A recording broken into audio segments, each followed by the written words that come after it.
Welcome back to the Comic Book Bullies for Nerds New Bullying. Host Leroy, aka Fingerbang, with my co-hosts. Ta-da! Oh, this is Eli, aka Leonardo's Nards. Wolfman's got nards. That's an old reference. If you know that reference, you have gray hair. So yeah. and we're back with another episode, and we want to start it off. Eli, we got some house cleaning to do before we start off. First thing, shout out to my boss. He did bring attention to me last time that I actually gave praise to Donald J. Trump. When I actually should have gave praise to Joe, I don't know his middle name, Biden. I probably should, but I don't know it. Anyway, I should have gave him praise because of who authorized Juneteenth, who made Juneteenth a federal holiday. I gave praise to Donald Trump for last year, but Donald Trump wasn't even president last year. So obviously he couldn't have done it. Yeah. Or maybe he, I don't even want to go. No, we're not getting flagged. We're not going to go there. We're not going to get flagged. We're not going to get flagged. We're just going to just go for where we're going for that. Okay. We're not one of them. We're not one of them. But we do want to bring something to stuff there because even though this is a comic book podcast and we like to talk about fun stuff and goofy stuff and funny pages, stuff like that, it's a lot of stuff been going on in the news like now that I think we do need to address. The reason we need to address this because I've been looking at our analytics, and I did notice that our female fan base or women fan base is 9%. So maybe I did Freudian slip mean lick, but whatever.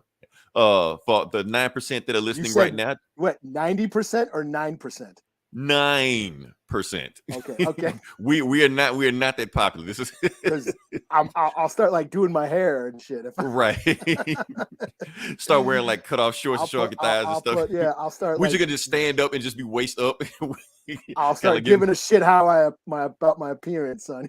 Don't worry, our female fan base is that low. You don't have to worry about it. But I do want to this give is a for shout the out. ladies. Yes, this is for the ladies. But do want to give a shout out to the fact because, like I said, it's been some bullshit that happened in the news, and we just want to know where we stand on it. Even though we tried it, I'm not saying we stay away from politics, but I think we do need to address that at least because it's been some bullshit. We do want to say that we do stand by you, ladies. We know it's a bunch of stuff going on. It's your body. You have a right to do what you want to do about it. And shout out to Eli's home, Minnesota, because they're one of the few states that is still left that still will honor it. Even though it's pretty much left. Yeah. I live across the street from a Planned Parenthood clinic, and there's like constant people protesting. Why? I understand why they're protesting, even though they're still, they actually standing by it. But everybody, like I said, I live in the Bible Belt, so of course, I've been through that. I've seen your billboards and shit. Yeah, driving down the interstate down there. So right. I'm well aware of how scary it is. Right. And the thing is that people are saying that this is maybe like a gateway. Like this is just the start of other things. Like they started here. They may use this kid down the doors for other things they don't like. They may go after Plan B pills. They may go after gay marriage. Just overturn that. They may go after interracial marriage. So you know what that means, Eli? No more white women. Done. They may go after porn. Right. That like this, motherfuckers. Right. Yeah, what y'all gonna do when they come after porn? Exactly. So that's when these assholes are gonna all of a sudden give a shit. Right. Then they're gonna care about that. So that's what, like I said, this is just the start of other things. So we need to nip this in the bud as fast as we're going to. Now, to stay back on topic, to stay on brand, like I said, this is Comic Book Bullies podcast. This week, I've been hyping up the Mississippi Comic Con. Shout out to Christina Ricci. Didn't get a chance to meet you this day because I fell asleep. But if you come back next week, let me know. But there was somebody else that was there at the Mississippi Comic Con this week. Kane. So you went to a con, huh? I didn't go. Oh, you didn't go. I just didn't feel like it. I was just like, too many people. I don't want to go. Lazy, introvert. I understand. Yeah. You get used to this lockdown. You go out like, damn, it's all people. Bright lights, people. No. Yeah. All this humanity. Jesus, I can't take it. Right. Can other people just go at this convention? I don't want to. I just want to be the only one here. Yeah. What's it there? But yeah, shout out to Kane. Kane from the WWE was there. At the Mississippi Comic Con convention. For those who know who Kane is, of course, he's no longer wrestling. He retired, and he is now, I think, the mayor of Gomerstown. I think. Oh, right. May not be Gomerstown, but yeah, he is a mayor right now. And guess what? Kane is a Republican. I heard. And guess what side? Yeah. And so he made tweets about how he is supporting the overturn of it. So anybody that came to the Mississippi Comic-Con today, I hope you gave Kane an earful, about what you think about it, But maybe that might have been a bad idea, because even though, Kane may be a asshole, he's still a 7 foot tall, 350-pound asshole. So if you do have a problem with Kane, maybe you shouldn't say it directly to his face. You don't want to get choke slam on TV. Go for his knees. His knees are probably shot by now. Just go for his knees and then run. Right. Before he can put you in a choke slam or whatever his finishing move is. I stopped watching wrestling a long time ago, but yeah. The final ride, whatever his shit was, I don't know. I'm pretty sure it was a choke slam. It was, I forget what it was called, but it was a. It had a fancy name to it. I'm sure it had a fancy name, Yeah, but let me say, we're going to move on past it. Like I said, we're going to stick to the comics. We're going to stick to what we know, for the rest of this podcast. And Eli, I know you saw a movie, so we're going to just jump on that. I did. So, yeah. So what movie did you see? Because honestly, I've never heard of this movie. I had no idea what it's about. So, never did. Yeah. It's a spooky movie. Okay. It's called The Black Phone. Written by Joe Hill, from a short story by Joe Hill. Now, Joe Hill is Stephen King's son, and he's been writing comics. He wrote Lock and Key, the creator of Lock and Key. Amongst the what was that horror comics he was doing at Vertigo called Hill House or something? Hill House, but I think Hill House was like his line of comics. Yeah, the basket full of heads and all those titles that he had going. So yeah, this is from one of his short stories, and it's directed by Scott Derrickson, who comic fans should know directed the first Doctor Strange movie. Nobody knows who directs Marvel movies.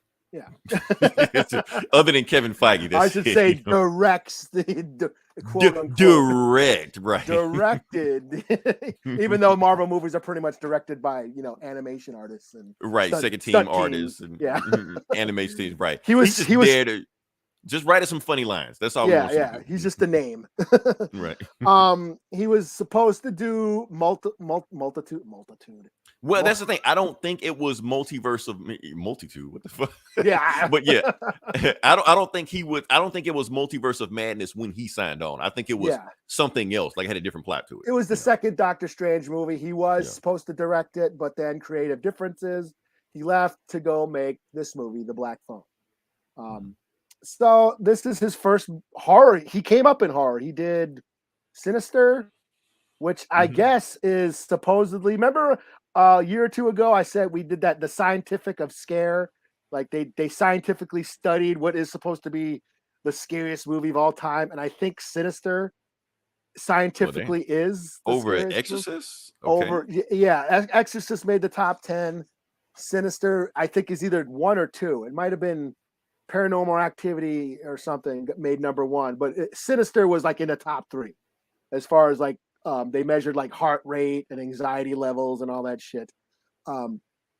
Excuse me. I thought Sinister was cool premise, but I'm not into like supernatural ghost stories. I just find them kind of boring. That's just a taste. And same thing with this. This movie, The Black Phone, is a ghost story. It deals with the supernatural. But that being said, I did enjoy it. So this movie is about a serial killer called the Grabber, played by Ethan Hawke. He's on a roll now these days. Oh, that movie. Okay. Yeah. All right. Yeah, he's been playing villains. He's on Moon Knight playing villains. Now he's the serial killer who kidnaps kids and kills them. He kidnaps this kid, his 13-year-old kid, and keeps him in a basement. And there's like an old phone that doesn't work on the wall. While the kid's in the basement, he starts getting phone calls from the previous victims. And then they start to like basically help him escape.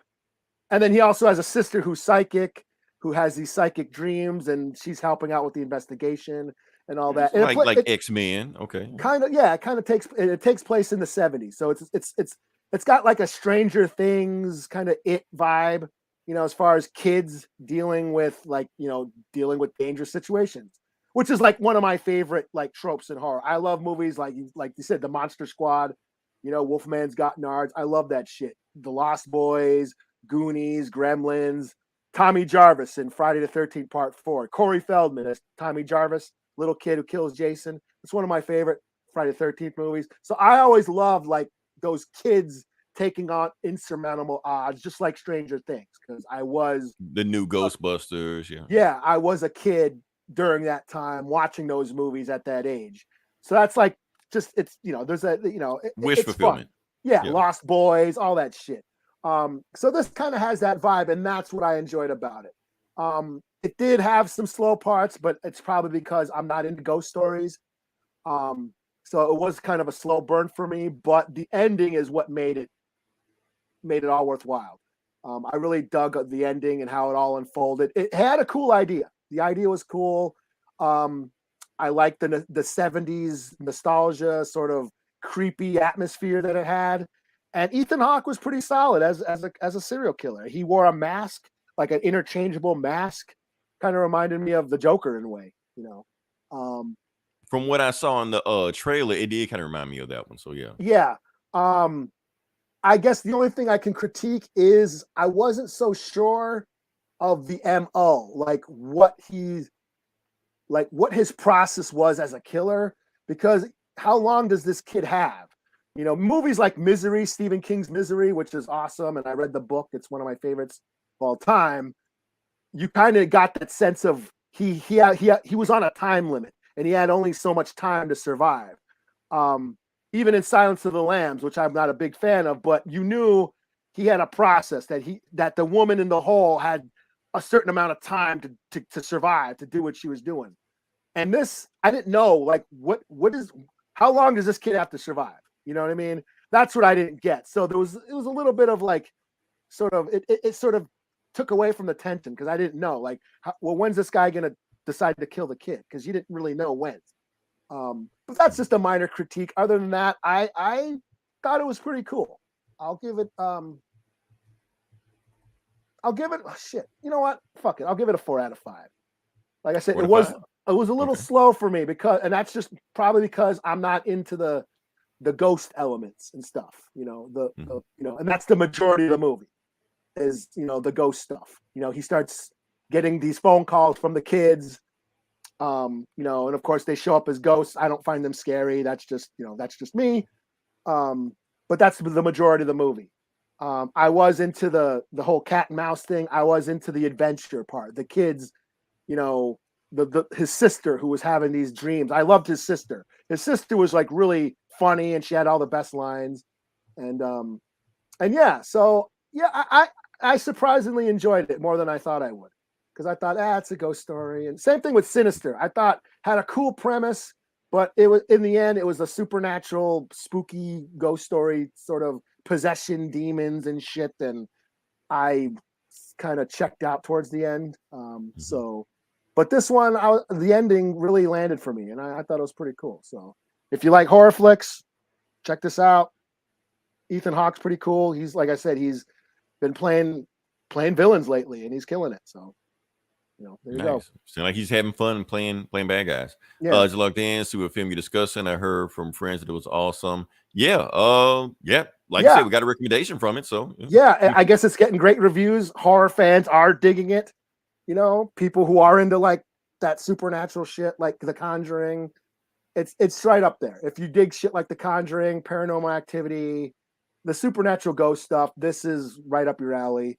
And if I dug it, I'm sure they'll dig it. So looking after the trailer, Hawk like the acting. Yeah, I think Ethan Hawke is like in his second, not like his second win of his career.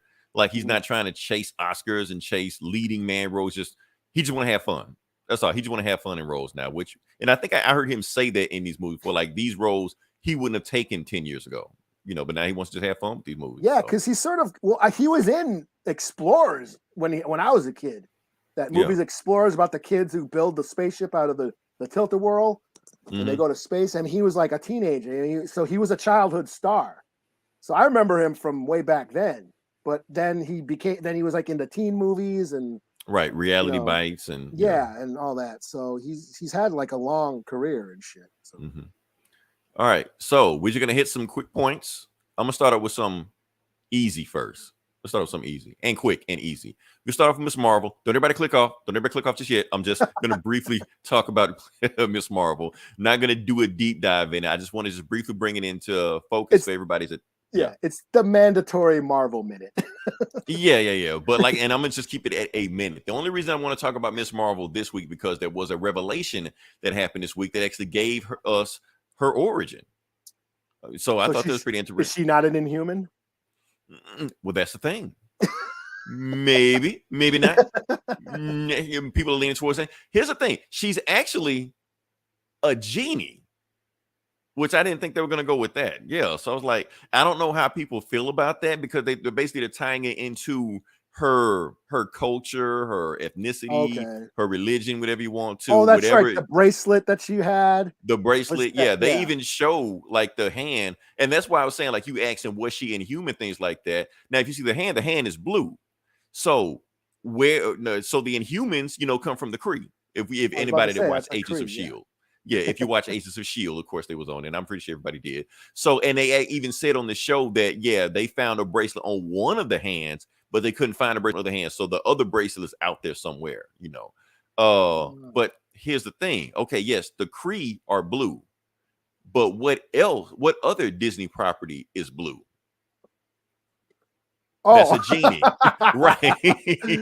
That's a genie. So it's synergy. It's synergy. That's what we're going with right here, So we may not get, the blue genie in the animated series, but brush up your Friday salon, then come and meet us. I fucked up when I did that, but that's okay.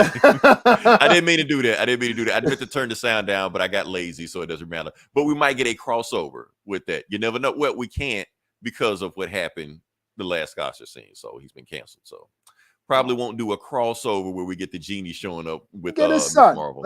Get his son to play. A Jinn, yes. That's the thing. She's a Jinn, and a genie is the anglicized pronunciation of Jinn. They're kind of the same thing, not the same. Sometimes they grant wishes, sometimes just evil demons, sometimes just do whatever they want to. A Jinn can kind of be whatever you want to be. Sometimes just universal for a genie. It's cool as hell. They're going into her culture, but not like force feeding. It's really being creative. Yeah. I didn't get this scan of also, but they also mentioned something called the clandestine. I wish I could have got that picture, but I didn't. The clandestine is a deep cut Marvel reference from the 90s. They're so deep that I forgot they was Marvel. I thought they were Valiant, because it's almost like the same shit, But yeah, they're tying into that, which never had a connection to any of the Marvels before, but they're doing that now. So the bangle is not a quantum band or anything like that. It's tied into it. So I was wrong, cheeseburger taco coming up, but I was thinking they were going to do a quantum band or whatever. Cheeseburger taco. That does sound good. That does sound good. We have created something like that. I'm gonna make that. I'm gonna combine it. Yeah, a quesadilla taco or a quesadilla burger. That's too easy. That's too easy. Are you gonna try and fold a burger? Yes, we're gonna do some Fear Factor shit. We can't make it too easy. Oh yeah, that's all we got. Follow Leroy for the recipe. Right. But that's all I want to talk about Miss Marvel. Not going to deep dive. Just want to go into that. Some people are upset. I kind of want to know what people, from that culture think about that, making her a genie. Is that problematic or is that in brand? I know people still set up she's not Inhuman, whatever, that's not a thing. Yeah. Because technically, if they tie it into the Kree, they could still make it human. They could say that the Kree came to Earth centuries ago and were confused as Jinn or genies. And that's where they got the term from. So they can still tie it into humans if they wanted to. Yeah, and I still haven't seen Eternals, so I don't know if that. Well, I'm sorry. Did I say Eternals and Inhumans? Inhumans. I meant to say Inhumans. Nothing to do with Eternals. Yeah. So, I don't know why I thought of Eternals. I think I said it by accident. I get them. No, I think you said Inhumans. I just thought of Eternals, because I haven't seen it. And we're gonna rewind the tape later on and see what I said. Honestly, I don't even know what I said. If I said Eternals, well, I'm a either way. I don't know even why I'm talking. I haven't seen the Eternals. I didn't even watch the new episode of Ms. Marvel. So why am I talking? Yeah, I just want to say that she's a genie now. So yeah. But best scene in the movie. I haven't.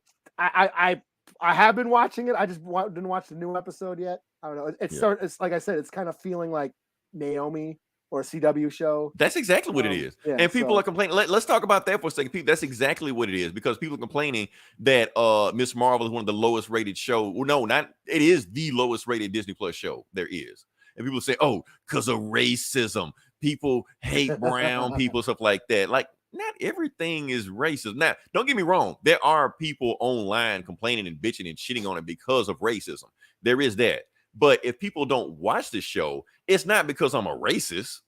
Some people just, it's not their thing. It's not into it. Because, yes, just because you put brown people on TV show, which is great representation, you still got to make the show entertaining. You still got to be interesting. You still got to hook people. Like, the job isn't done after you just slap brown people on TV. You know, so hopefully they'll figure it out. Hopefully the show will get better and catch people's attention. But as right now, it's like you said, it's Naomi, it's Stargirl. It is a CW show with a better budget. That's what it is, you know. Yeah, pretty much. So now the coach, I'm actually enjoying this show more than the book.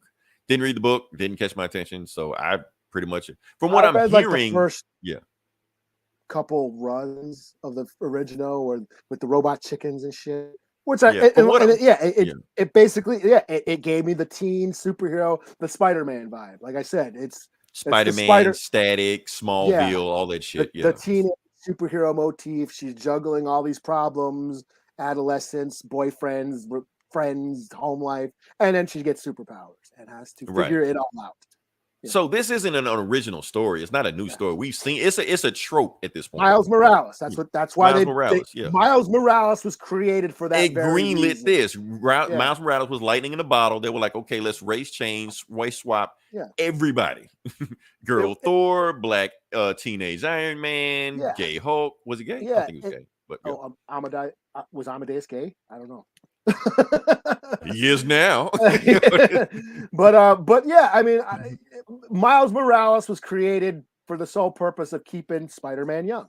I mean, Peter Parker's like 80 years old now, so or 60 years old, whatever it is, his 60th anniversary, whatever. But he's been around forever. Let's make it. Let's give another teenager Spider-Man powers, and that's how Miles Morales came along, and now that's.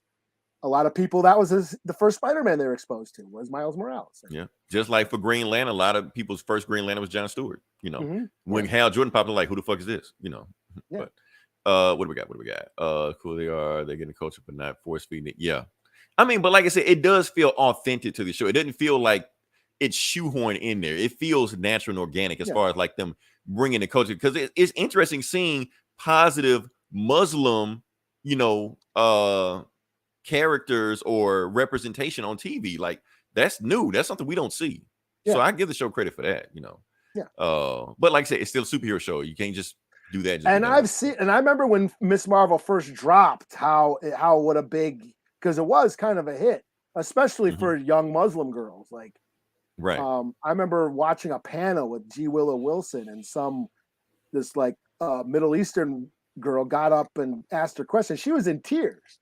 Representation is a powerful thing. Especially when it's done right, it can really hit you hard when you get to see yourself, somebody who looks like you, doing cool shit that you've never seen before. So but that being said, we're moving on past Miss Marvel, because yes, Miss Marvel was a thing that nobody's talking about. Let's talk about what everybody is talking about. Another show that came out, another superhero show came out, The Boys. So they finally went there. I'm kind of mad because I had a cool thumbnail that I can't even post. Yeah, that thumbnail that I think Facebook took down. I think Facebook deleted it. So they won't let me post this. Now I was like, damn. But anyway, I'm gonna throw it one more time, and hopefully YouTube don't get on me also. But yeah, that's Herogasm. So the name of the episode is Herogasm. Now, it's based on a comic mini series of The Boys. That's Herogasm, that I will not get into. I know the story. I'm not, and I know people expect me to break down. Oh, the comic did this. I can't get into it. This alone is maybe like walking the line. It's loosely based. It takes that premise and works its way into the show's narrative, because the show and the comic book went way in different directions. Still the same premise and the characters, but yes, the show took the premise of Herogasm and worked it into the show's narrative. Right, because in the comic, Herogasm is the focus. Like it's about Herogasm and everything happens around Herogasm. Where in the show, it has a narrative focus on, and Herogasm is more like in the background. Yeah, it's used as a plot device because Homelander or no Soldier Boy is looking for the twins that are there. Right, but it just happened to be at Herogasm, where in the comic, it's just about Herogasm. So if that's what you want, it's there. So yes, in the comic, Herogasm is way wilder than it is in the show. Now, it goes on for like 5 or 6 issues or something. Yeah, it's like that's it. It's just, that's all it is, you know. Where in the show, it was just like you forget it's Herogasm because they actually have a story about something else, and then Herogasm just pops up. You're like, oh, that's where we are. You know, well, in the comic was always sort of the show too is a satire of superhero stories, of superhero movies, of Marvel, of all, just a satire of superhero storytelling and media and all that. That's what it is. But in the comic it is too. It's a satire, but it also it sort of tackles, you know, politics, and so does the show. But anyway, I don't want to go down that. We're not going to go down that hole. Right.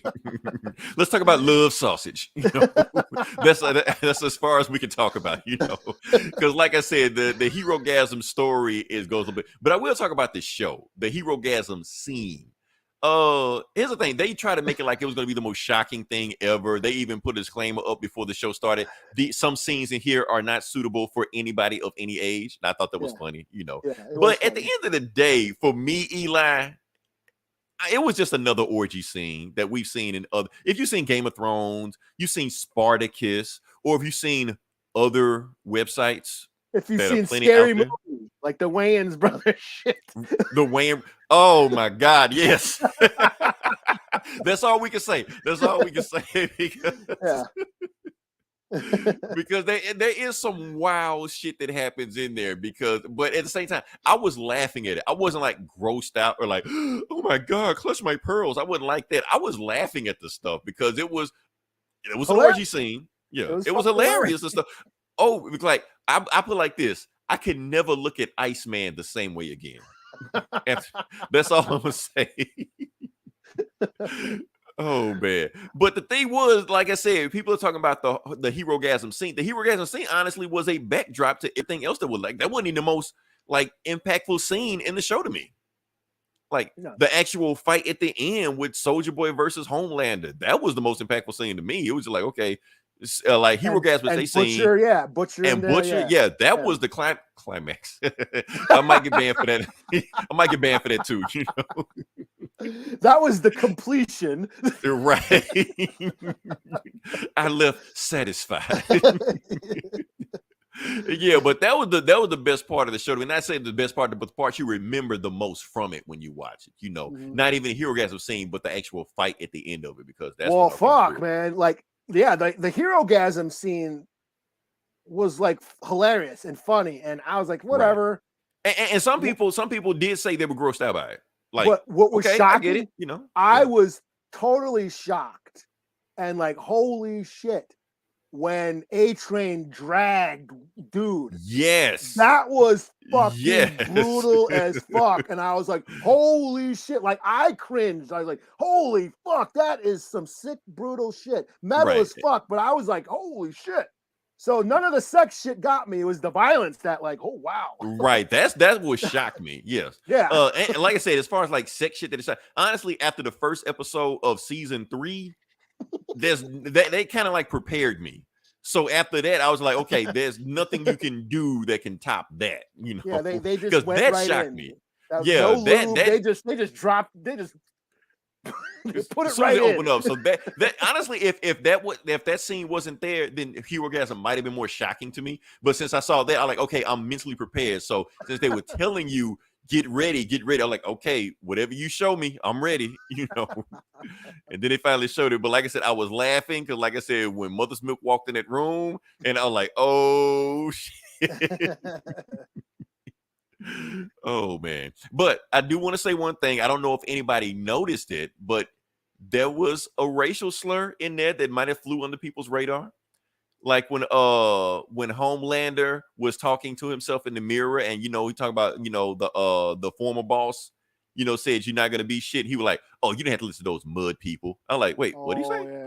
Yeah, I'm like, "Oh, okay, you slipped that under the radar." But like I said, I'm not gonna cancel, the boys for that because, like I said, it's in character with Homelander. We already know Homelander was racist. Homelander's a scumbag. He's a piece of Right. shit, but he's a fucking great villain. Right. You love to hate him. And Right. those are the best villains. He's basically Joffrey from Game of Thrones. You could not wait for that scumbag to be killed. Well, here's the thing, Eli. Yeah. There's also another thing that's going on right now that some people saying that Homelander is getting a fan base. Like people think he's right. It's like the show predicted it. Yeah. The show predicted, like, okay, when he shows his true colors as an asshole, his fan base is going to grow. In the same way, there are people out there that, hashtag Homelander is right. So it's like people don't get it. They don't get that comedian and Rorschach are not supposed to be idols. So they're falling in the same situation with Homelander. Yeah, but like I said, it goes back to shitty characters. You don't have to like them, but you can love watching them.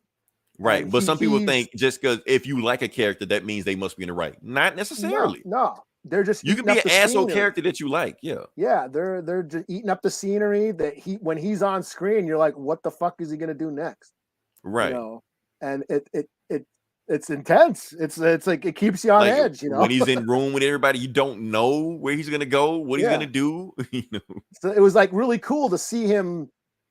And it's conflicted too because he kind of got his ass whooped and took off running like a bitch. Right, because I think that's the first time he ever got his ass whooped. But Soldier Boy's just as big as piece of shit as he is. So right, because he also said racist shit on the show. He's a total scumbag piece of shit. Right. And, so I totally get why Mother's Milk feels the way it is. Great show. Great show. So, like I said, that's the show everybody's talking about. Let's talk about another show everybody's talking about. I think, I didn't check the numbers or the Twitter feed and like that. I think this may be the number one show everybody was talking about. And Eli, I'm gonna let you take it away because now we're gonna talk about Obi-Wan Kenobi. And this was the grand finale. It was the grand finale, the season closer of the Obi-Wan TV show. We got to see what everybody wanted to see. Except me, I didn't really care. But Vader and Obi-Wan have a lightsaber duel again. Okay. A rematch. Yeah. A rematch. Or a rematch. It's round 2. Right. Oh, it's round 3. I can't remember. Remember they had one before. It's round 3, right? Round 4, yeah. We got to see, for people who say, "Oh, the lightsaber duel in A New Hope was so lame because they're slow," and it was also directed back in like 40 years ago, and there was old men. I will say that Herogasm also had a sword fight, but not the sword fight you're thinking about.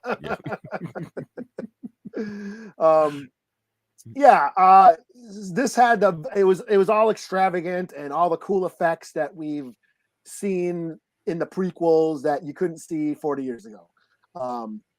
It was cool to see, watch Vader get down with the lightsaber and Obi-Wan, them fucking duel it out again. It was really cool to see. Did it matter? Not really, because like I said, the whole time the show, we know what's going to happen. We know Obi-Wan's going to be fine. We know Vader's going to be fine. We know Leia's going to be fine. So when Obi-Wan and Vader start fighting, we know they're going to be okay, Right. We know Obi-Wan's not going to chop off Vader's head and create an alternate universe. We know it's not going to happen. Yeah. Force Sensitive Child now. Does Leia become Force Sensitive Child now? I mean, I guess there's theories. People are saying that she could do some shit, but I don't know. She was Force sensitive in Empire. Yeah. But yeah, I mean, like I always said, it sort of undermines Episode 4. Of course, Obi-Wan had to win. I mean, they went back. It was a back and forth. I mean, Vader got some licks in, whooped Obi-Wan up for a little bit, and then Obi-Wan came back and whooped Vader's ass and made him look like a bitch again. So now let me ask you this. Like I said, I didn't see this show. the lightsaber fighting, were they doing all kind of ninja flipping and shit like everybody wanted in this? And yeah, and like throwing force throwing shit and throwing Yeah. objects at each other and all that. like, visually, I can understand. Yeah, you know. yeah, it looked cool. It looked cool. Yeah. And I'm just saying, like I said, we get people complaining about the one from the 70s when we Yeah. saw Obi-Wan and Vader fight. They're like, oh, I want it to be, you know, they fly on the wall and they go outside of space and they all Dragon Ball Z, Goku and Vegeta fight. Yeah. So that kind of defeats the purpose of what George Lucas was trying to tell with that story. He wanted these two guys past their prime to fight for the last time. That's what he wanted. He didn't want them blah blah blah. If you want that shit, that's what Revenge of the Sith was for. They lava fighting and flipping and dipping and also like that. They didn't want that there. But I don't know. Yeah. And again, I watched Rebels, so Obi-Wan didn't win. He got close. I guess. Yeah. I guess I can see that. But it was very much sort of like the Ahsoka versus Vader in the Rebels show. Which to me had made way more impact. Like I teared up watching Rebels, you know, when Ahsoka and Vader and they've dueled and same shit happened. She got a licking on Vader and fucked up his mask, and you can see Anakin's eyes and she even calls him Anakin. So which technically takes place way after this duel with Obi-Wan when I think about it. So yeah, that had more emotional impact for me. This felt like a repeat of that. So yeah, it didn't hit as hard for me, you know. So yeah, I mean, like I said, it looked cool, you know. I was more interested in Reva, the Inquisitor, because she's a new character and I don't know. And I know they hyped her up a lot. So yeah, I really liked her as a character. There's a scene with her and Luke that I like. Luke is just he like falls and then is unconscious and like, what the hell? But he's just there. But I'm interested in her character. I think she got closure. You know, she brought herself. There was that conflict because we got to see that she was one of the Padawan younglings that, you know, Anakin was slaughtering in during the fall of the Jedi Temple. You know, so it was interesting to see her journey and stuff. So yeah, I mean, it looked cool. It was cool to see, like I said, you know, yeah. Is that canon? Is that thing? There's Jedi Wookiees. Yeah. Okay. Yeah. For the most part, I dug it. You know, I always love going back and watching Star Wars shit. You know, it just, you know, the narrative is fine. It's not blowing me away, you know. Right. But I enjoyed it for the most part. And yeah, so yeah, Obi-Wan was cool. Okay. You know, can I put my 2 cents on Obi-Wan? Sure. I haven't seen it. Now, I plan to see it. I do plan to see it, but I had to wait for the noise to die down. The internet noise, social media noise, all of my noise, because Star Wars fanboys are so toxic, blah, blah, blah, blah, blah, blah, blah, blah. I had to just wait for everything to die down, then I can watch it in peace. Now, I know we shouldn't let, you know, the outside influence your opinion on things like that. It does. It shouldn't, but it does. So that means even if I did like a show, I want to talk about Star Wars. I want to go in here and talk about, hey, remember what happened? Blah, blah, blah. You hate this. I'm racist. Blah, blah, I'm sick. Yeah, I don't want to deal with all that shit. Let me watch the shit when everything died down, all the stuff going on, and I can just watch it in peace and form my own opinion where I don't have all this background noise telling me what the hell going on. Not you, Eli. You know, other people. Yeah, you know, because you do hear the complaints and stuff, and that sort of you know, because it can affect you in different ways. Okay, not that you might be influenced by their opinion, but you might be overly defensive of what they're saying. So, and at the end of the day, you know, your expectations. You know, you hear, the little girl who plays Leia sucks. So then you go in watching, like, overwatching the little girl playing Leia. Like, okay, is she that? And you know, because your focus is on this little girl, and she's just a little, you know, a little piece of the story. You know, right. But yeah. So now when I do watch it, I'm not gonna have any of that shit that everybody's talking about. I can just, because I can't remember what everybody was saying. I remember people were bitching and toxic, but that was like 3 weeks ago. you know, whoever was bitching, like, they stopped watching. And now the only people that made it to episode 6 like the show. You know, they didn't have Obi-Wan there. Yeah, that would be cool too. Here's my thing. Leave this shit alone.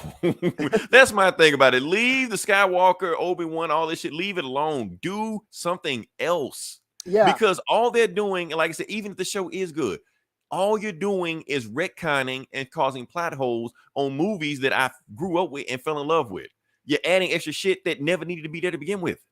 So just do something else. That's what you get for being an old fucking fan that likes old shit that doesn't matter anymore. Yeah, because I like the first Star Wars movie, so I'm weird for that. That's what all these old school Star Wars fans are all mad now because Star Wars sucks and they don't like it. Stop ruining my childhood.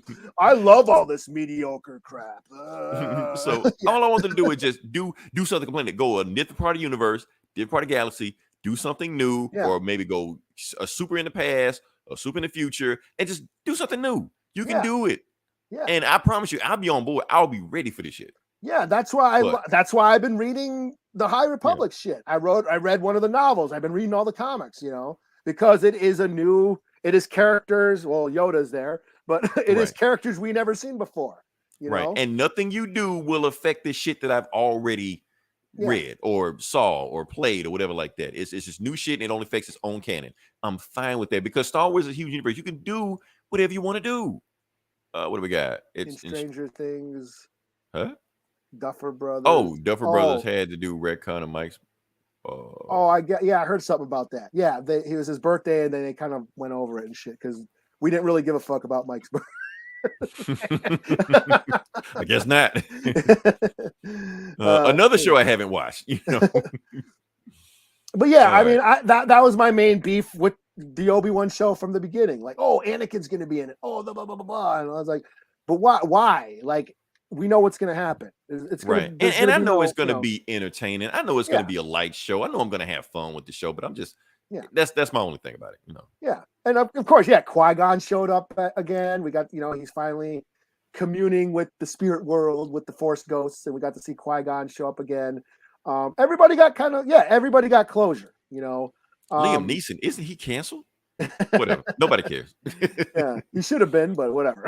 But yeah, I mean, like I said, it was I really liked episode 5. You know, the whole when you find out about Reva's backstory and who she was, and that conversation she had with Obi-Wan was gold. That's what made the series for me.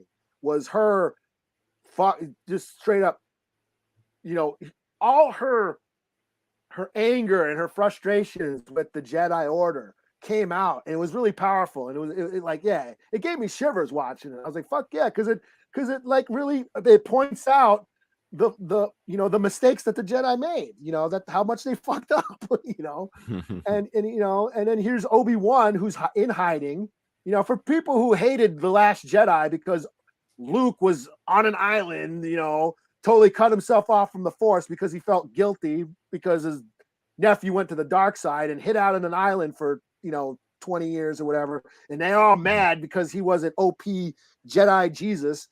You know, Obi-Wan was an even bigger bitch. He was letting Jedi die right in front of him, you know? Right. So, but I understand. He's in hiding. He doesn't want to, you know, I understand the motivation. You know, my grandma and aunt were in the Liam Neeson film. Pretty cool. I don't know that movie, but that's pretty cool, Nathan. So. Yeah. Why weren't you in it? Yeah. So yeah, I you know, yeah, like what you're saying, let's stop ripping apart the Skywalker saga, and just there's this vast history of the story, and let's see that because look at what we're doing with the Obi-Wan thing. Like I know this show is pretty good, but at the same time, why are they fighting 3 other times in between now and the other fight in between? Yeah. When we why are they fighting so many times? Yeah, it kind of takes around the other fights that they had. Yeah, and that line, Vader, that's like a character defining line in episode 4. Now, you know, for those who don't know, because you know I'm old, Star Wars episode 4 was the very first Star Wars movie ever. That was the first time we saw any of this. It was just Star Wars. That's all it was just called Star Wars. Star Wars, and Vader saying, last time we met, I was just a learner, but now I'm the master. That's just, right. That's just a badass line. And he ends up killing. Yeah, he ends up killing what happened Obi-Wan. with them. So your mind was just like, oh, well, obviously they had some grandiose fight, and now this time, but now, well, not this time, but the first time, or the second time, or the third time. Now I'm learning, Yeah, that's basically what's happening. Well, you beat me that one time, but now I'm gonna get you. Oh, well, you beat me that time. Okay, now we're tied 3-3 right now. This is a tiebreaker right now. This time, Obi-Wan, I'm whooping your ass. It's Street Fighter. It's Street Fighter. Okay, round 3. Fight. Best out of 5. Right. Best out of 7. Right. Okay, we're going to 21. Right. This ain't the NBA playoffs. Come on, man. Game 7. We're going for half court. Right. All right, let's move on past that. Let's talk about, now we're gonna move to the Vidja Game section. Okay. Eli, we're gonna start with you. We're gonna get into you because you got, I don't know if you got something to do, but I'm a display. See what you got here. Oh, okay. Yeah, I just boom. Yeah. Set us up with that. I didn't mean just drop you in there, but yeah. Okay, so yeah, I've been playing the shit out of the new Ninja Turtles game, Shredder's Revenge. And I beat it with all the characters, and today I got an over 500 hit combo. Nice. And so here it is. I heard that you can like do like an instant replay or whatever. Okay, so I'm trying to think, what do they call this? They call loop, or actually, you know what they call this, Eli? A TOD. Okay. Touch of Death combo. And so like when I did it, I was like, oh, I wonder if I heard there's a replay. So then I went in, and then I was like, how is there a way I could record what just happened? And then of course there's a feature on Xbox that says record up to the last minute of gameplay. Mm-hmm. So that's what I did. That's how I captured this. Okay, so you didn't go back in and redid it again. Like, oh, let me see if I can. Oh yeah. So this is when I paused it, and I was like, oh, let me try and do that. But yeah, I was sitting there doing it, and I got to 100. I was like, oh shit, I just got a 100 hit combo, and I just kept doing it. And you got to time it just right. 1, 2, 3, pause. 1, 2, 3, pause. Just get that time. And I'm a drummer. I play drums, so I got the cadence going. 1, see, 2, Eli, 3, right. This is how you get your Twitch streams up, by awesome gameplay. You don't have to show titties. You have to be in a bathtub. Just have awesome gameplay. Well, I could do that too, but but yeah, I was just like, watch that 9% go down. But yeah, I was playing. I got to 100. I was like, hey, I just hit 100, hits. So I kept going. Then I got to 150, and I just kept going. I was like, well, can I get to 200? Then I got to 200. And then I kept, well, let me try to 250. And then I got to 250. That's when I got the achievement, like super combo, whatever the fuck. I unlocked some rare achievement. So I got to 250, and I just kept going. And I got to 300, and I said, should I go for 500? So then I got to 500. And then I said, right when I thought, should I go to 1,000? That's when I fucked up. That's when you don't beat the game beats you. Yeah. Because I was sitting there, 1, 2, 3, break. 1, 2, 3, break. Yeah. So yeah, it's all about it's an old school beat 'em up, and it's all about timing and coordination and knowing where to jump and all that shit. So yeah, I thought I patted myself on the back for that. Okay.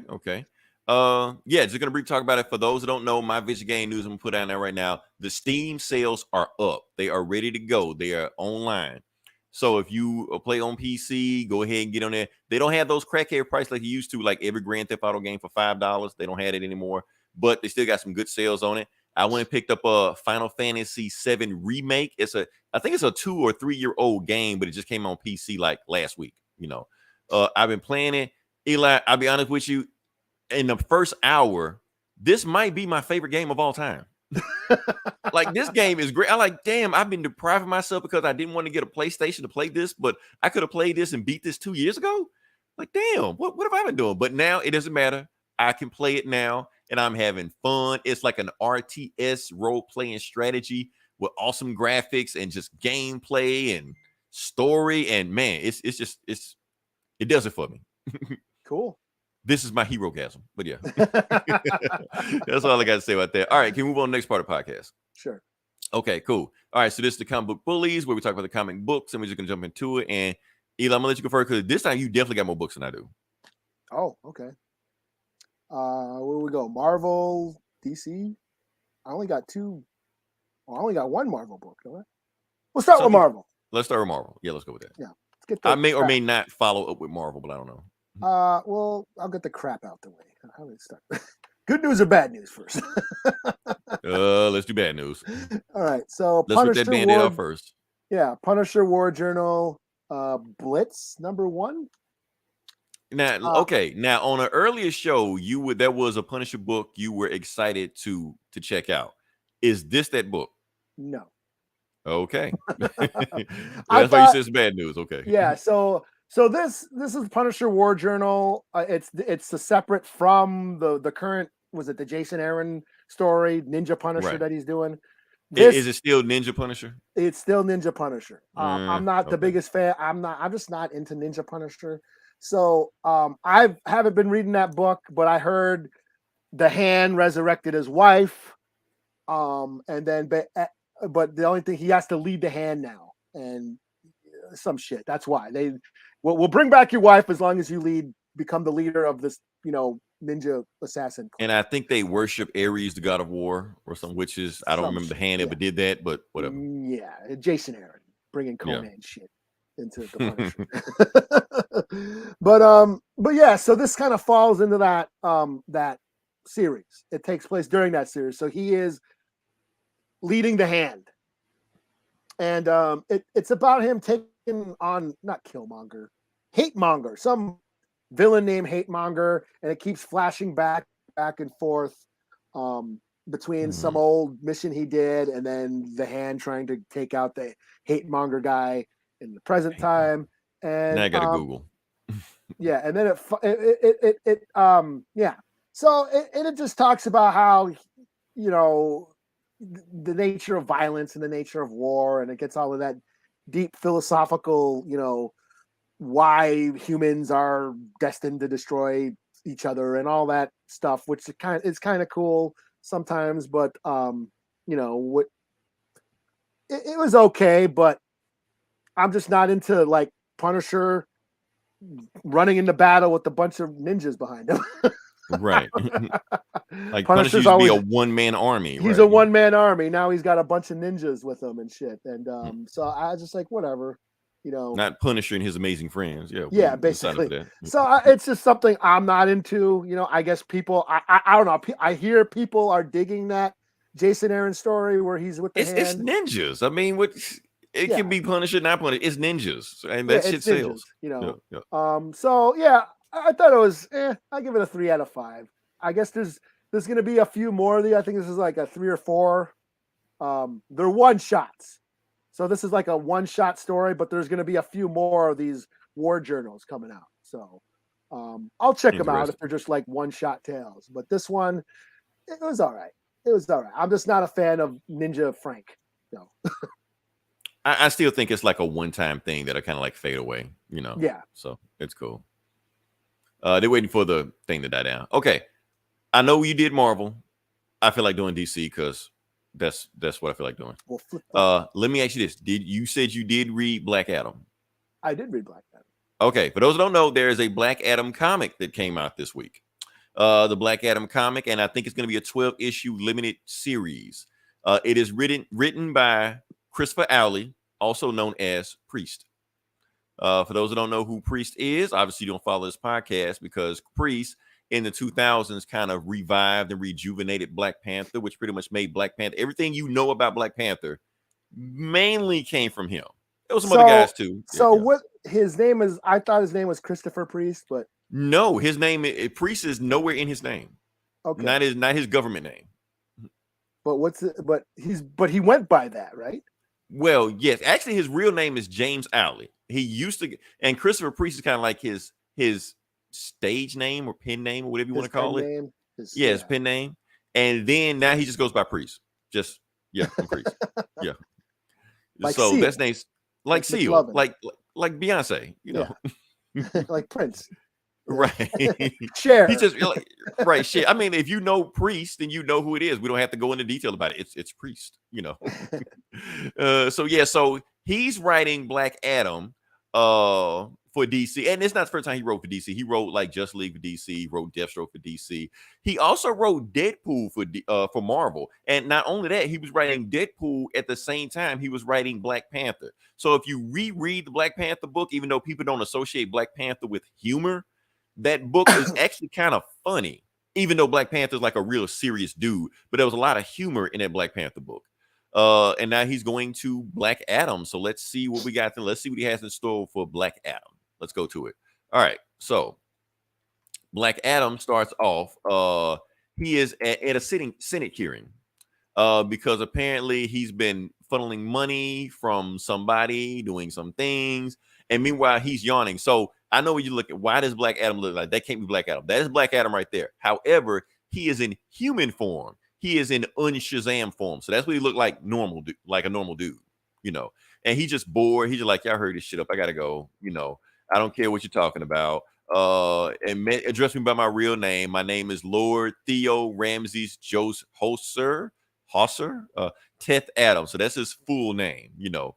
And they try to call him President Adam. He like, don't call me president because Kondak is not a republic, you know. So they're doing all this talking to him. He was like, are you bored? He like, yes, I'm bored right now. Why are you bored? Because I was busy. And they show what he did last night. So apparently last night, and I'm just cut to the end. I don't give a fuck about this. He was fighting Darkseid. So yeah, cool ass panel. I think the same guy that was drawing the Just League book. Yeah. So anyway, he was fighting Darkseid, and to beat Darkseid, he Shazammed him, and I think the lightning went through him into his hand. You know, he's like, how did you do that? That's impossible. It's impossible, but I did it. And of course, even though he Shazammed him, if you look at Black Adam's hand, his hand is not fucked up. You know, his hand is fucked up, and he's just beating the shit out of Darkseid, letting him have it. He's doing One Punch Man punches to him, lays him out, boom, and then Darkseid runs off. You're like, you killed my master. He like, and he grabs him, and he like, Darkseid, look, I know Darkseid. Darkseid is not that easy to beat. So obviously, this is one of your illusions, stuff like that. So tell me where the real Darkseid is, or I'm gonna kill you. And I guess he told him. Anyway, he tells him he's still at the Senate here, and he's like, look, I want 25 billion. He's like, why do you want 25 billion? Because Egypt getting 25 billion, and Kondak is like seceded from Egypt. I think that may be the correct term. We seceded, but technically, whatever Egypt get, we want to, because you're taking all the resources. And he just walks out and leaves. So yeah, and he's got a cane too. Martian Manhunter's there, but I don't give very much. Anyway, we get to the story. He keeps walking, and then that's when we cut to the second part, because Priest's story is always like in third act structures. All his issues like that, even back before Black Panther. So we get to this detective that meets this assassinated guy named Nasir.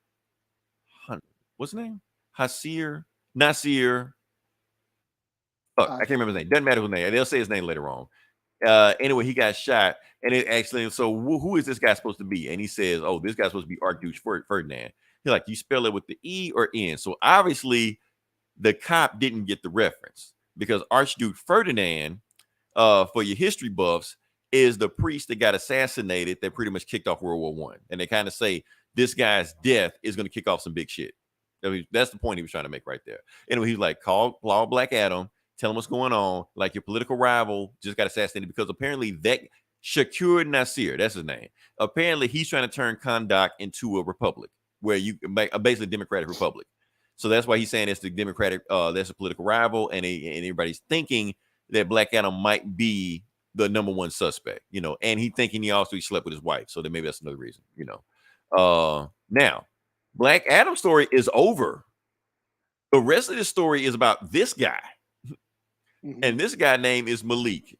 I'm not going to get into too much detail with Malik. All you need to know about Malik is that, fuck, it's cut to the end. Look, he's Black Adam. He's a doctor. Yeah, he's a doctor, but none of that matters. Look, I'm going to cut to the fucking end. Look, he's Black Adam's descendant. His name is Malik Adam White. That's his name. But because of Black Adam got fucked up in that fight with Darkseid, and I'm going to go back to it again. Apparently that infection that started on his hand is now spreading all throughout him. But to this, yeah. So that infection is spreading all throughout Black Adam. So he's dying. Whatever happened with Darkseid is killing him. So he was like, look, since you are my great grandson, I'm giving my Shazam power to you. To be continued. And Malik's like, what? So that's the book. So Yeah, so I guess Priest is working in a new Black Adam. Well, Black Adam is actually black. Well, technically, Black Adam is black because he got Africans, but whatever, Yeah. Egypt is in Africa. Basically, yeah. So it's a thing. I'll be honest with you, Eli. Even though I kind of flew through the story, I'm intrigued. I want to know where it goes. I thought it was fine. Yeah, I thought it was fine. I picked it up. I was like, okay, cool. It's enough to make me pick up the second because a lot of time I read these first books, I'm like, okay, that was cool. I move on. But this, I kind of want to know where it goes. I'm pretty sure it's going to be the whole training wheels thing where he get the Black Adam. It's going to be Black Shazam. Let's do it. Fuck it. Let's go. Black Shazam. All right. So what you got next? Oh crap. Where's I? Oh no! Come on! How do I do this? How do I work my computer? Okay, here we go. I'll back to Marvel. We're going back to Marvel. New Mutants number 26. Okay. Here's this dope. I tried to go get this, but they were sold out. This dope ass variant cover from Maria Lopez. Now, she also did work for the book that I have a story in. Yes, I haven't been promoting myself like I should. I wrote a story that is appearing in a comic book anthology about werewolves from a native perspective. It's called A Howl. It's not out yet, but it will be out soon. It should have been out a couple months ago, but there's been delays with printing costs or printing because of COVID. Things are not going as fast as they should have been.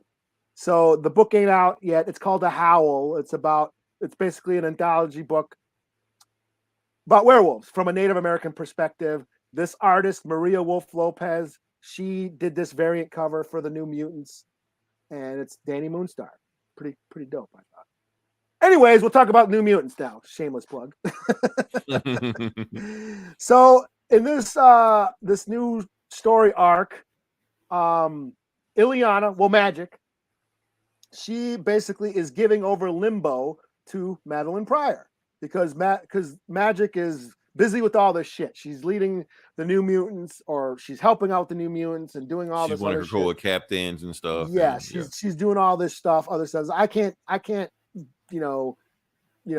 need somebody to watch over Limbo for me. So she lets Madeline Pryor take over. So in the last issue, they went there to sort of, transfer of power, but then the demons revolted and started attacking everybody. Led by a demon named Sim, I believe his name was. And Sim, this demon, broke Ileana's sword.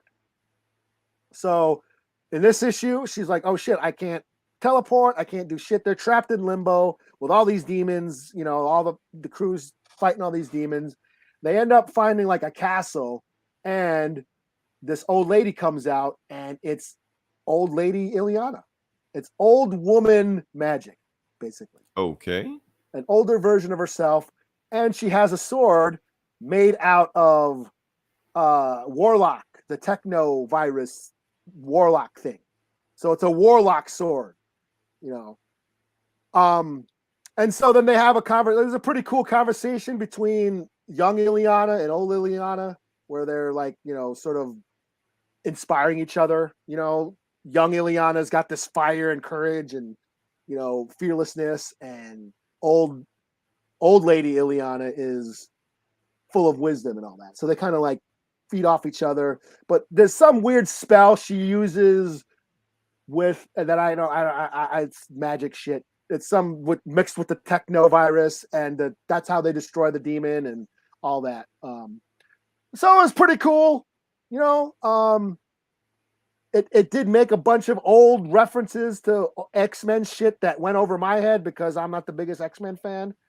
But I still enjoyed the story. I thought it was pretty cool, So I'll give it a 4 out of 5. I've been digging the New Mutant series for a while, so they haven't lost me yet. So 4 out of 5.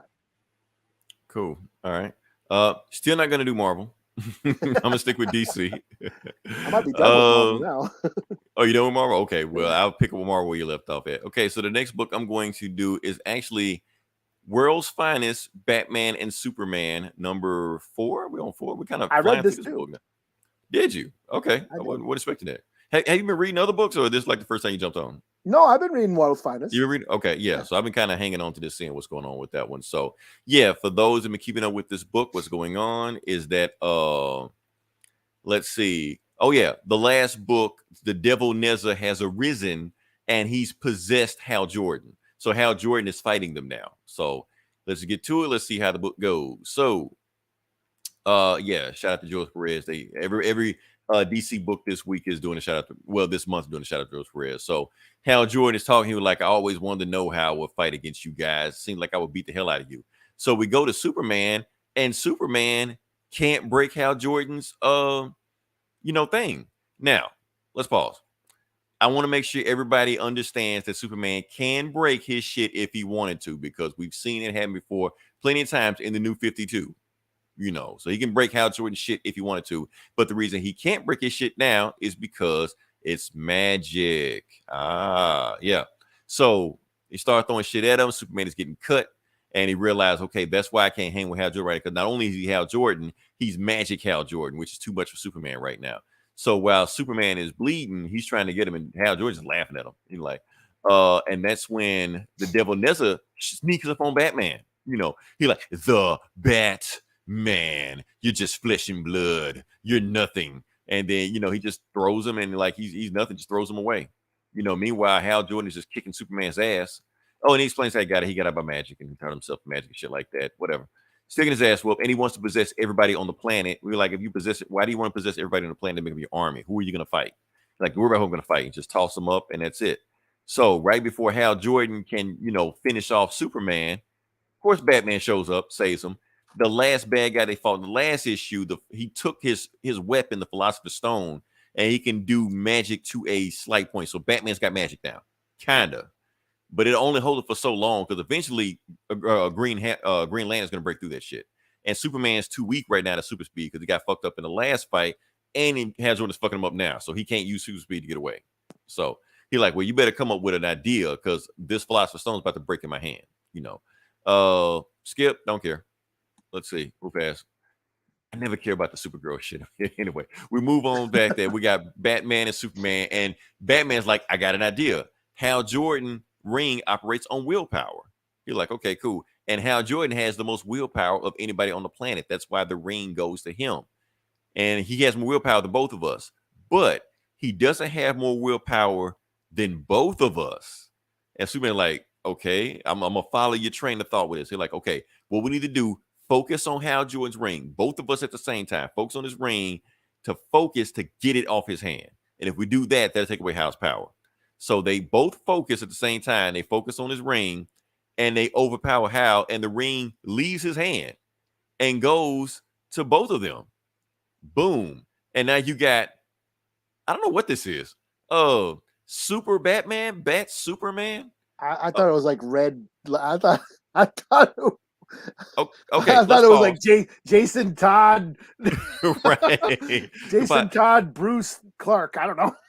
Okay, so right, I'm pretty sure that Martha is going to be the name of them, but we got to think of something on this because damn, I didn't have the thing. Ready. Okay, because this is a reference to an old comic, which is a World's Finest comic, where they didn't combine, but there's a character called Composite Superman or Composite Batman, where Batman and Superman combined together. There wasn't them in the comics. I think it was like a robot or something that combined them and did weird shit.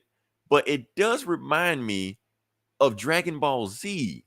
It's exactly like Dragon Ball Z, and I'll even go into detail about it because the more it goes into it, the more it is. It's like the fusion dance, where they combine together and they're going to got limited time, but they're super more powerful than ever before.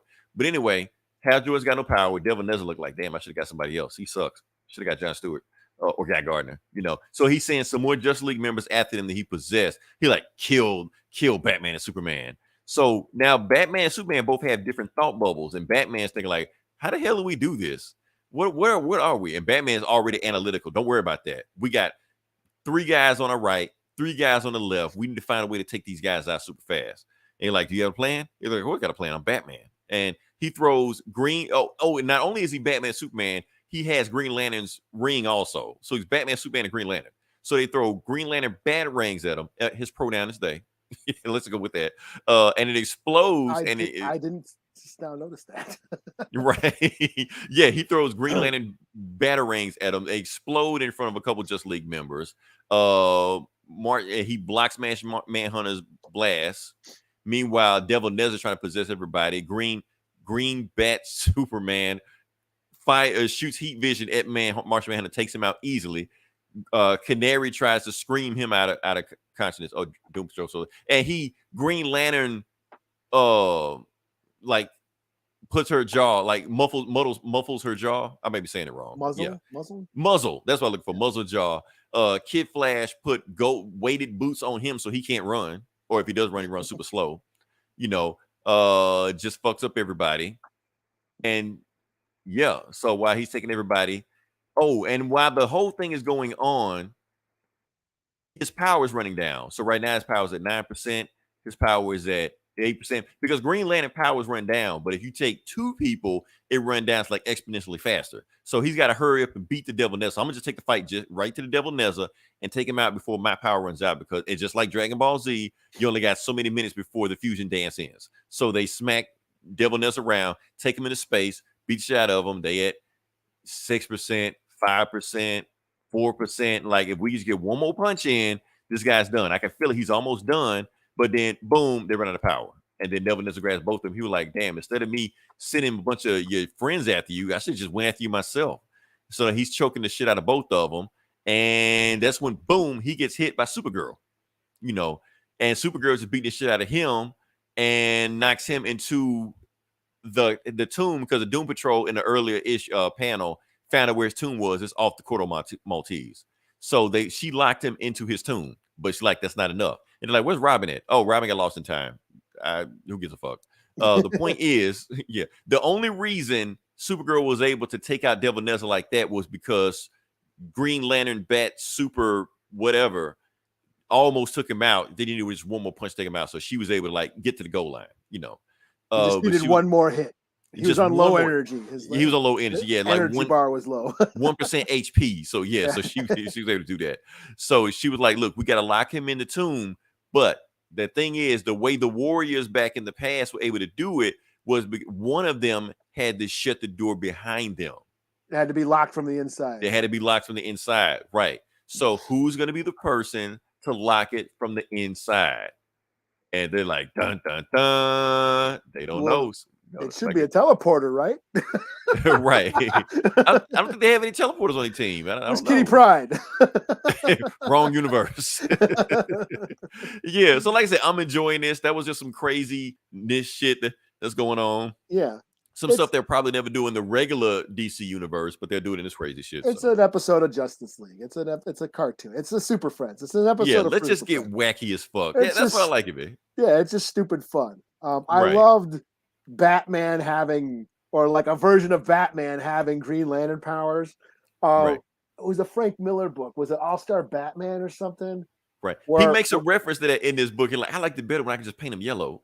Yeah, like I remember a Frank Miller book where Batman just shits all over Green Lantern, like just rags on him. Like they give like all the power that this ring has, all the possibilities you could do with this ring, and they gave it to the dumbest idiot in the universe. All he can do is make punchy fists. Yeah, he makes giant hammers and gloves and shit. So it's just funny seeing like Batman just like whoop ass with his powers and like quick to counter all the other heroes. He countered everybody. While Superman still processing, like, what the hell are we doing? Batman's like, let's go. It's go time. Yeah. So I love that.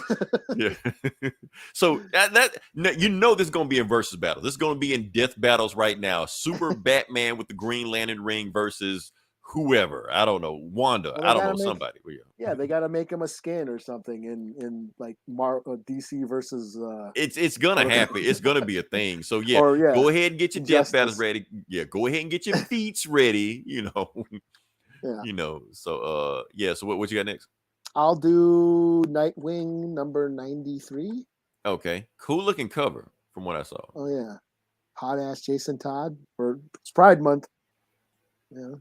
That ass for the ladies. You're welcome, ladies and the gentlemen. For the ladies and the gentlemen. Right. For the 9%, Yeah. So yeah, this is Nightwing 93. Jason Todd is Jason Todd. Wrong Dick Robin. Grayson. Right. Dick Grayson is he inherited, earlier on in the series, he inherited Alfred's fortune. So he's basically a billionaire, but he's been using his money to fund, social program, basically doing what everyone bitches about Bruce Wayne should have been doing. He's trying to clean up the city, and that's what he's doing. Now, this book started out awesome. There's a character named Heartless who is going around ripping people's hearts out. And the intro to this book is Heartless and Blockbuster having a conversation. And Heartless is like, yeah, I'm trying to take over the city. And the only thing that's keeping me from taking over the city is you. So I basically I'm asking you to leave the city or I'm going to have to take you out. So go start a gang war. Okay. Yeah. And then Blockbuster's like, who the fuck do you think you are? So he picks him up and throws him out the window. Damn. Okay. And he falls to seemingly his death. I thought that was dope. Then we cut to Nightwing cleaning up the city. There's some graffiti going on. He's cleaning up some graffiti, and then a bunch of corrupt cops show up. It turns out Blockbuster, he's hired all these assassins and mob hitmen and shit to try and take out Nightwing. None of them worked. So what does he do? He hires cops now. So the cops are straight up show up and start firing at Nightwing. Of course, he takes them out. Then there's the commissioner, the police commissioner, is then talking, doing a speech, having a press, doing a press release or whatever.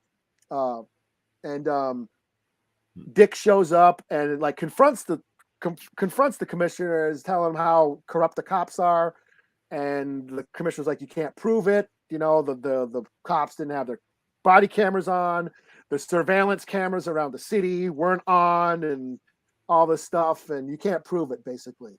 But Babs, Batgirl, she has her own system of surveillance, and she caught everything. And she caught the faces of the corrupt cops, all that stuff, all the info. Did she do it as Oracle, or how'd she do it? Yeah, as Oracle. She has her own system with her own cameras and her own surveillance that the cops didn't know about. So she caught all the proof of the corrupt cops doing shit. And they uploaded all the info to the internet, and now it's out that this police force is corrupt. So basically, I guess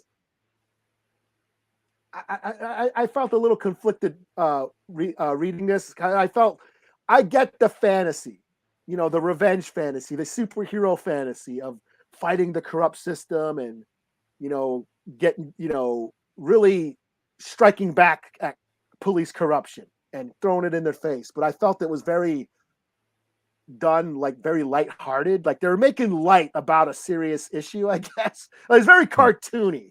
The way, I'm just going to expose all the police corruption, and that's that. It's a simple thing. So I was like that's kind of corny in a little bit of a way, and I get Tom Taylor. I get that he's trying to, he's making a political commentary, with this, with the book. Same thing what he's doing with the Son of Kal-El.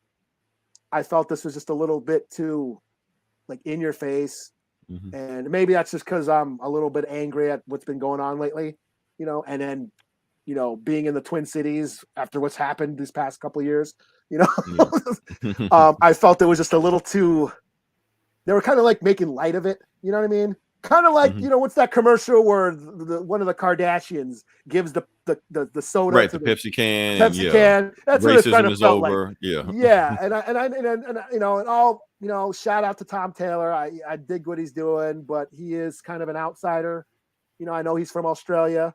So is he? I didn't know that. I think he's from Australia. And so he is, and it's cool having an outside party look at your problems and having this different perspective, but also felt like this felt a little light, a little like they were making light of it. You know what I mean? Right. All we got to do is just expose, we'll get them all on camera and shit. And I guess that goes through, we're the January 6th hearings, and there's all this footage and there's all this proof, and people don't give a shit anyways. So, right. That is also there. But yeah, I just felt that it was a tad crass. That's all. As I was reading that, you know. But yeah, I get it. It's a comic book. It's the total superhero fantasy, you know. And yes, Batgirl and Nightwing teaming up and just getting a one-up on police corruption is a cool, fun idea. But this is a fun issue, you know what I mean? You know what I'm saying? But at the end of the book, we see Heartless again, this Heartless guy, and he's being saved by his crony. He wakes up on an operating table. They're like, yeah, you fell to your death, and we had to give you another heart. So they put another heart in him, and it shows his like lair or whatever, and there's like his shelves upon shelves of hearts that he had. Oh, okay. Crazy. I thought that was cool. Yeah. So I'll give it a 3.5 out of 5.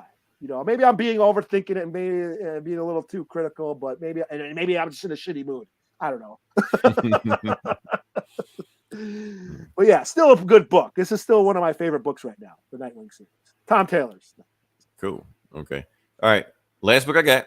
I wanted to save this one. Like I said, this is the Amazing Spider-Man #4, John Romita Jr. Yes. I'll be honest with you, Eli. I'm into it now. I'm bought in. Mm-hmm. I'm buying John stock Romita in this Jr. book. Yeah, John Romita Jr. I actually like John Romita Jr. art in this, his layout, his panel, all this stuff like that. I'm like, I don't know, man. That's even though I've been ragging on him for like years, but I'm into this now. Let me see if I can find it. Nope, that ain't it. Where is it? Nope, that ain't it. Nope, that ain't it. I gotta find it. Oh, there we go. That's it. Okay, so last time we left off, Tombstone did bad guy shit. He monologued about his evil plan pretty much the entire book, and then he left while we left some random henchman to shoot Spider-Man while Tombstone was gone. You know, random evil henchman shit. You know, let's get into it. Let's pick up where we left off. So, we gotta talk about this. Mary Jane got a daughter, and Black Cat shows up. Wasn't like, she in that? What was that one book about the Dark Ages or whatever? Was all the electricity out? The lights were out. Wasn't her. That was Mayday or May okay. or something like that. This is somebody else. So not Peter's daughter. Yeah, Felicia Hardy shows up. She's like, "Hey, have you seen Peter?" And you could tell, like, Mary Jane's like, "I don't talk to him like that anymore." Like, no, but I haven't seen him. You know. So anyway, whatever happened, Mary Jane and Peter fell out 6 months ago, and it's just on some other sheet. And that's it. So whatever happened is, honestly, this intro doesn't matter. Let's get to the point. Let's get to Spider-Man getting the shit beat out of him by Tombstone henchmen, and he can't break out of the chains because he thinks they're made out of titanium or adamantium or vibranium, whatever it is. It ain't normal steel that he can break out of. So he's just stuck in there. So that's it. So then, right before Tombstone's henchman puts a bullet in his head, and that's when Kareem shows up. Now, if we would have to keep on with the book, Kareem is the guy that Spider-Man saved in the first issue. Ever since then, he's been kind of like Spider-Man's guy on the inside. So he's been like feeding Spider-Man's information, helping Spider-Man out, stuff like that. And he's basically saying like, yeah, Tombstone wants everybody upstairs right now. He's like, what do you mean Tombstone wants everybody right now? What about Spider-Man? He was just trying to scare Spider-Man. Leave him. Let's go upstairs. So he's kind of trying to help Spider-Man. But when the guys is like, yeah, nah, I don't care what Tombstone said. Spider-Man put me in Rikers Island for 5 years. So he's going to die right now. I don't care what Tombstone says. And that's when Kareem pulls out his gun and his blackjack and just beats the shit out of the big guy, and holds a gun in everybody else's face. He was like, no, we're free. Spider-Man's freeing right now. Sorry. Spider-Man, get out of here. He unlocks the adamantium chains, and he basically tells what's going on. He basically tells him that Tombstone has all his guys dressed up like his arch enemy, the Rose's villains. And so they're going to go and just shoot up Harlem. So Spider-Man has to go and stop Harlem from getting shot up by the Rose's henchmen. Also, Tombstone is going to kill Robbie Robertson, his old high school best friend / rival. So Spider-Man got a Sophie's choice. He's either going to stop the Rose from getting shot up in Harlem or go save Robbie Robertson. So he decides to go stop Harlem. And so he leaves, and that's when you got Robbie Robertson getting dropped off by Tombstone. Tombstone's like, look, I heard through the grapevine that your son is trying to marry my daughter, and the streets are going to talk. So we got to do something about that. And then they cut to it, and we go back to bad guys doing bad guy shit. And Spider-Man's just like, well, I can't break out of adamantium, but I can break this shit. So he breaks through that steel vault and just starts beating the shit out of people. So these are all Tombstone's henchmen at the top level, and he's basically, I got to take these guys out before they shoot up Harlem. So they shooting at them and they blasting. I wish they could have showed a scene where you was seeing Spider-Man dies, but they don't get that. Beat the shit out of these guys, and it's pretty much the book is Spider-Man beating the shit out of people. You know, Randy and his girlfriend, well, Tombstone's daughter, go get a phone call from Peter. He like, Peter never calls me. And Peter calls just like, look, you got to find Tombstone, and because he's with your dad right now, he's going to kill him. You got to get back to Harlem, go find him. So that's what they do.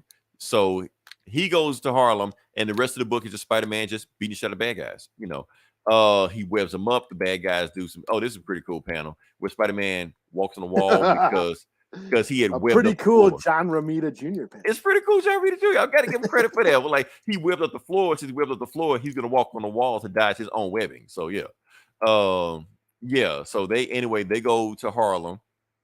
You got more bad guys. Spider-Man just beating the shit out of everybody, webs them up, throws some more webs.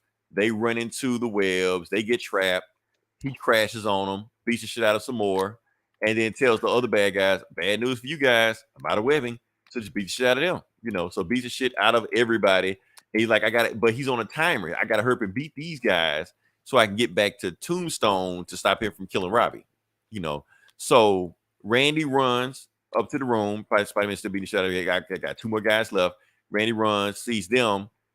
But here's the thing. Okay, so you see the big guy that was about to shoot Spider-Man, and you see Kareem. Now you think that they would have fired Kareem or shot Kareem, something like that, but Kareem is with them. That's a sign. We're gonna come back to that. Spider-Man finally gets all the way to the top, and he sees what's going on, and he sees a bad guy dressed like the Rose. He's like, let's go ahead and take this guy out, and then it'll be over with. And that guy is saying, you idiot. You made all that noise. The police are on their way right now. We're done. And he's like, wait a minute. So Spider-Man beats the shit out of that guy, takes the mask off, and it turns out it is the Rose. It is Wilson Fisk. They're like, what the fuck is going on? I thought Tombstone, and he realizes Tombstone set him up. Tombstone is having a nice dinner with Robbie, brother. He's not trying to kill him. They're just talking it out because they're about to be family, because their kids are about to get married. So Spider-Man realizes what happened. Tombstone tricked him. He played him the whole time. He made him think he was going to shoot up Harlem, but what he really did is put him underneath the Roses headquarters, took out all the Roses men, took out all the Roses, and ended the gang war for him. Damn, that's cool. And that's exactly what Tombstone said he's going to do. I'm gonna let one of you superheroes take out my competition for me, you know. And basically talks to his daughter. He just like, look, the war is over with, because I'm gonna get one of these costume superheroes to end the war for me, and I'm gonna go back to my old life. I got family, I got friends, we're good. So, and Spider-Man just realized he'd been played the whole time. He just gave Tombstone Harlem, you know. That's pretty cool. Yeah. That was saying, I liked it. It was a twist ending. I like this shit. And Tombstone was just laughing. He was like, yeah, you dumbass Spider-Man. So that, yeah. So it makes everything makes perfect sense now. That's the reason Tombstone did that whole bullshit evil monologue and left him to get killed, because he was never gonna kill him. He always wanted Spider-Man to get loose so he can go up there and take those guys out. So that's what I'm saying. That's why I was like, okay, twist ending. I like cool. this. Yeah, it's like street level shit. That's cool, you know. And you know what? That's why John Romita he works on street level shit like this. It's not, you know, Spider-Man fighting evil octopus and vultures and shit like that. No, this gang war shit. So we just fighting just bad guys, goons and shit like that. It works. The panels work. You know, I might jump back on, because I read like the first 2 issues, and then it's like, I was just so much shit going on. Like I'm reading so much shit right now. I just and plus I guess they're gonna get to the other shit going on with Spider-Man, because we don't know what's going on with him with Aunt May. Mary Jane got kids. We don't know where the hell they come. She got a husband. So, but when they're dealing with just this Tombstone street level shit, I'm into it. So that's cool. Yeah. So what you got? Something is killing the children, number 24. Let's go to it. Oh, not that. Oh, not that. Oh, not that. I'm gonna just go through the thing. There we go. Yeah. So this is a cool cover. This reminds me of The Thing. Oh, I saw The Thing this last week. It's the 40th anniversary of John Carpenter's The Thing. and I went to a screening of it the The other day. remake or the other remake? Oh no, the John Carpenter's the thing. Okay, the original remake. Okay, yeah, the original remake. And I guess it broke in the top 10 of the box office, which is oppressive because there was only one showing. Real cinema. You see what happens? One showing, it broke the top 10. And yeah, because it's poetic justice, because when it was originally released back in 1982, it bombed at the box office. The critics hated it, and it kind of started, John Carpenter's like disillusion with Hollywood and being sick of the system, and why he's a bitter old man now. Understandable. Yeah. He just sits at home and plays video games. But yeah, so this is Something is Killing the Children. This is James Tynion IV, this horror book that I'm super into right now.